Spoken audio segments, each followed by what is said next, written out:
जय हिंद। एफकेट की second shift का पेपर है और आज हम विद्यार्थियों से बात करने वाले हैं। कैसा रहा है पेपर? क्या नाम है आपका? सविता कुशवाहा। सविता कुशवाहा। आपका क्या नाम है? रिया साहू।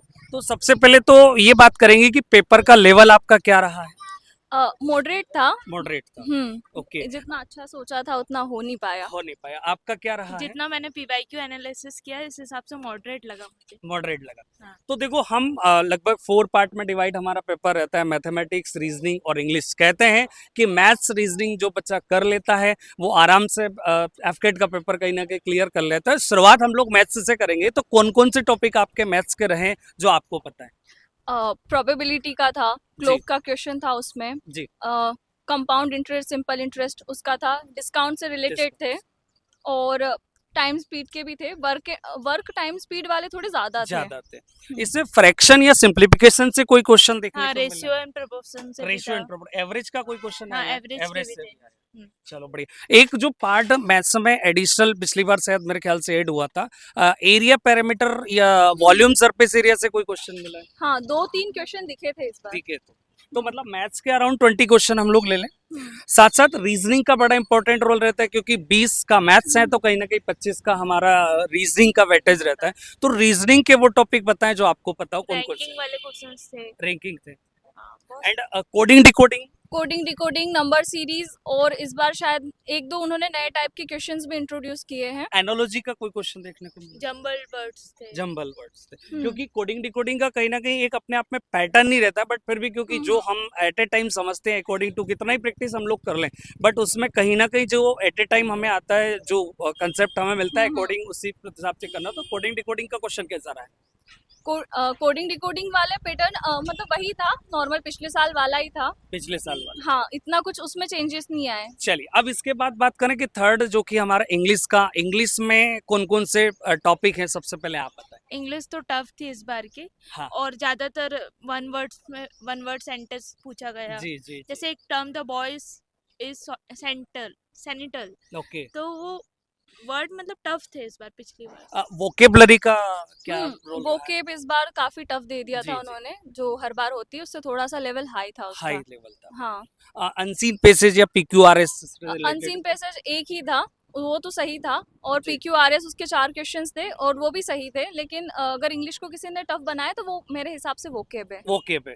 क्योंकि वोकेब तो आप जितना पढ़ेंगे उतना वोकेब हम्म। आपका स्ट्रॉन्ग होगा। और वोकेब को स्ट्रॉन्ग करने के लिए हमें क्या करना चाहिए?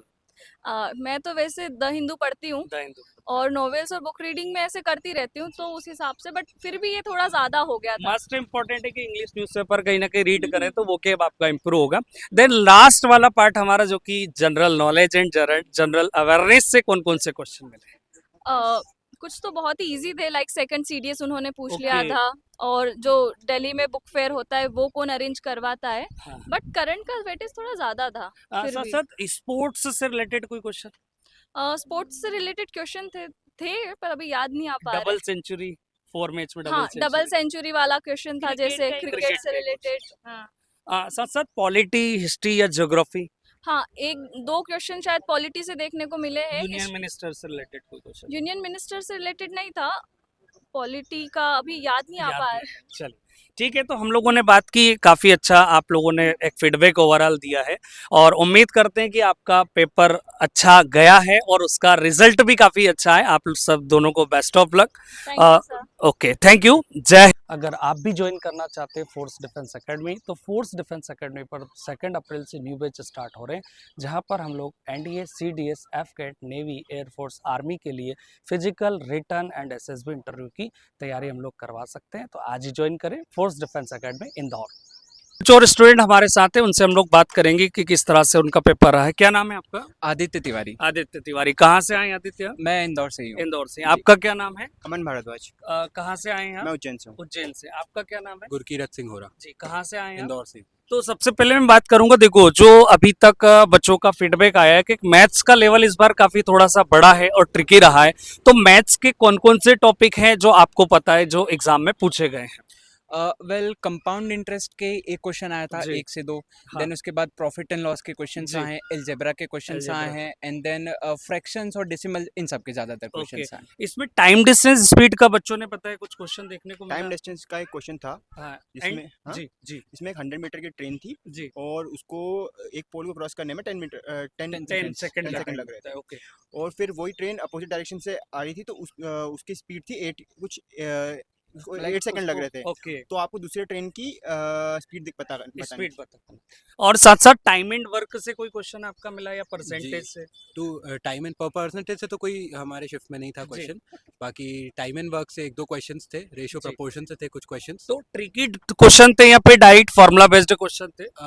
देखिए 20 क्वेश्चंस आते जी। हैं तो 20 क्वेश्चंस में से आई से कि 14 से 15 क्वेश्चंस तो हो जाते हैं, डायरेक्ट हो जाते हैं। ओके 4-5 क्वेश्चंस ऑब्वियसली ऐसे आते हैं जो जो थोड़े थोड़ा से ट्रिकी रहता है, पैटर्न पे कहीं ना रहते हैं, कहीं थोड़ा सा पैटर्न फंस सकते हैं। साथ साथ हम लोग बात करें रीजनिंग, क्योंकि रीजनिंग का काफी इंपॉर्टेंट रोल रहता है एफकेट की एग्जाम में, क्योंकि मैथ्स रीजनिंग अगर आपने कर लिया तो देन श्योर है आपका एफकेट का पेपर बिल्कुल क्लियर हो जाता है। तो रीजनिंग में कौन कौन से वो टॉपिक हैं जो आपके आए थे? रीजनिंग में डॉटेड डायग्राम्स वाले एक तो हो गए, ओके देन उसके बाद इनकम्प्लीट फिगर के 1 या 2 क्वेश्चंस आए थे, जी, वो जी। हुआ।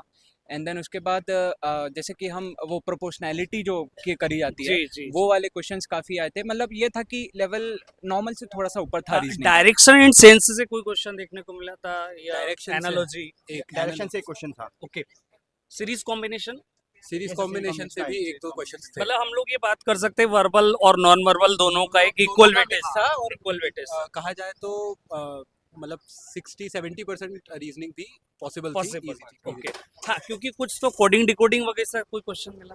कोडिंग डिकोडिंग के कुछ 3-4 एक्चुअली थे, जी, जिसमें एक तो था उसमें नीलगिरी, सतपुरा और बहुत सारी माउंटेन रेंजेस दी हुई Okay, थी और एक नर्मदा अलग से रिवर। मतलब कहीं ना कहीं रीजनिंग में भी जनरल नॉलेज है, ज्योग्राफी वगैरह को कहीं ना कहीं इन्वॉल्व किया है। देखो सब इसके बाद हम बात करते हैं, क्योंकि मेजर पोर्शन इंग्लिश का भी होता है, कहीं ना कहीं रोल करता है सिलेक्शन में इंग्लिश। तो इंग्लिश में मैंने कुछ बच्चों से बात की, PQRS बताया, थोड़ा सा इस बार वोकेबलरी का कहीं ना कहीं इंपॉर्टेंट रोल रहा है। तो वोकेबलरी के क्या क्या क्वेश्चन थे? वोकैबुलरी में देखिए सब था तो इंग्लिश इस बार लेवल बिल्कुल थोड़ा सा जी। बड़ा ही हुआ था, क्योंकि हाँ। एक टॉपिक सब में से देखा जाए तो कुछ ना कुछ बड़ा जी, रहता है जी। topic। तो ग्रामर का पोर्शन जो था वो थोड़ा सा कम था। बाकी सिनोनिम्स, एंटोनिम्स और Okay. PQRS जैसा आपने PQRS कहा, PQRS का लेवल डिसेंट थे। एंटीनोम सिनोनिम से भी क्वेश्चन, एंटोनिम्स, सिनोनिम्स से भी क्वेश्चंस थे अनसीन और पैसेज, हाँ जी, unseen passage. Unseen passage, comprehension passage भी था। ओके कॉम्प्रिहेंशन पैसेज थोड़ा सा लेंथी था, हाँ। थोड़ा सा ट्रिकी था, बट ठीक था। हो चलिए जाता। ये बात हुई हमारी इंग्लिश की। एंड सबसे लास्ट पोर्शन जो बचता है, जिससे सभी बच्चे के general awareness and current affairs and general knowledge, क्योंकि जनरल अवेयरनेस एफकेट में काफी देखने को मिलता है, तो उनका कोई क्वेश्चन जो आपको पता हो। Chief of Second chief of defense staff का पूछा। Okay second chief- south western command of air force. Air force हाँ, जी और एक चिनूक के बारे में क्वेश्चन था कि वो किस टाइप का चिनूक किस का टाइप का एयरक्राफ्ट है, vehicle वो है? कौन सा टाइप का एयरक्राफ्ट है? कोई heavy lift बुक aircraft। या किसी का उसका ऑर्थर का नाम कुछ आया वैसे? नहीं, बुक का तो ऑथर का नहीं आया। एक एक- फेस्ट था, एक न्यू दिल्ली में एक फेस्ट हुआ था जी और एशियान का एक फेस्ट हुआ था, वो भी इट्स स्पोर्ट्स से रिलेटेड कोई क्वेश्चन? स्पोर्ट्स रिलेटेड एक क्वेश्चन आया था जो कि था कि ऐसा कौन सा प्लेयर है हाँ, टेस्ट में हाँ। जिसने लगातार 4 टेस्ट मैचेस में 2 सेंचुरीज, दो डबल डबल सेंचुरी। सेंचुरी, बहुत बढ़िया। उसमें एक question इसमें हिस्ट्री, ज्योग्राफी या पॉलिटी के कोई क्वेश्चन आपको देखने को मिला?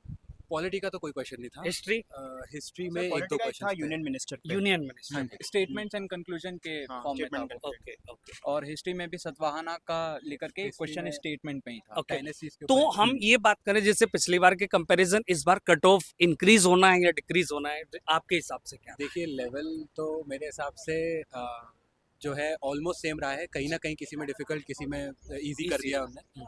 तो जैसे 137 अराउंड कट ऑफ आया था लास्ट टाइम, हाँ हाँ, तो होपफुली इस बार भी 140 के अंडर ही अराउंड कट ऑफ। 140। देखो इस बार, पिछली बार भी मैथ्स में शायद प्रोबेबिलिटी एंड एरिया पैरामीटर और एक दो टॉपिक नए जुड़े थे, उनसे क्वेश्चन आया। Area parameter, volume, area surface parameter का था एक क्वेश्चन था, जी। जिसमें एक रेक्टेंगल था और उसके चारों साइड्स पे सेमी सर्कल बनाए हुए थे और उसका टोटल एरिया पूछा था। बहुत बढ़िया। तो मतलब इस बार तो आपका पेपर काफी अच्छा रहा है। उम्मीद है कि अराउंड 140 के अप्रोक्स, 140 145 मॉर्निंग शिफ्ट में भी हम लोगों ने यही बोला था कि 140 से 145 के बीच ही कट ऑफ जाने वाला है। तो सभी विद्यार्थियों का कहना है, स्टूडेंट्स का कहना है कि इजी टू मॉडरेट, कहीं ना कहीं पेपर में बहुत ज़्यादा डिफिकल्टीज बहुत ज़्यादा देखने को नहीं मिली, बहुत हायर लेवल पे नहीं दिया, बट फिर भी ये मान सकते हैं कि एज ए जो पेपर का लेवल है इजी टू मॉडरेट रहा है। तो हम लगातार स्टूडेंट से बात करें, इन सभी विद्यार्थियों को थैंक यू, धन्यवाद बहुत बहुत, आपने इतना अच्छा फीडबैक पेपर के बारे में दिया जिससे आने वाले विद्यार्थी जो कहीं ना कहीं अच्छी प्रिपरेशन कर पाएंगे। और अगर आपने भी एफकेट के एग्जाम का पेपर दिया है, एग्जाम दिया है और आप कट ऑफ मार्क्स को कहीं ना कहीं पार कर रहे हैं, तो फोर्स डिफेंस एकेडमी पर नेक्स्ट मंथ में एसएसबी के बैच स्टार्ट होने वाले हैं, क्योंकि फर्स्ट स्टेज तो आपने पार कर ली है, बस आपको सेकेंड स्टेज को कहीं ना कहीं अच्छे से क्लियर करना है जो पार्ट एसएसबी का रहेगा। तो उसके लिए फोर्स डिफेंस एकेडमी पर best retired colonel Manoj Barman sir के माध्यम में हम कहीं ना कहीं एसएसबी की बेस्ट प्रिपरेशन करवाते हैं। और अगर आपको भी ज्वाइन करना है डिफेंस के लिए तो फोर्स डिफेंस एकेडमी आज ही ज्वाइन कीजिए और आर्म्ड फोर्सेस में अपना फ्यूचर बनाइए। जय हिंद।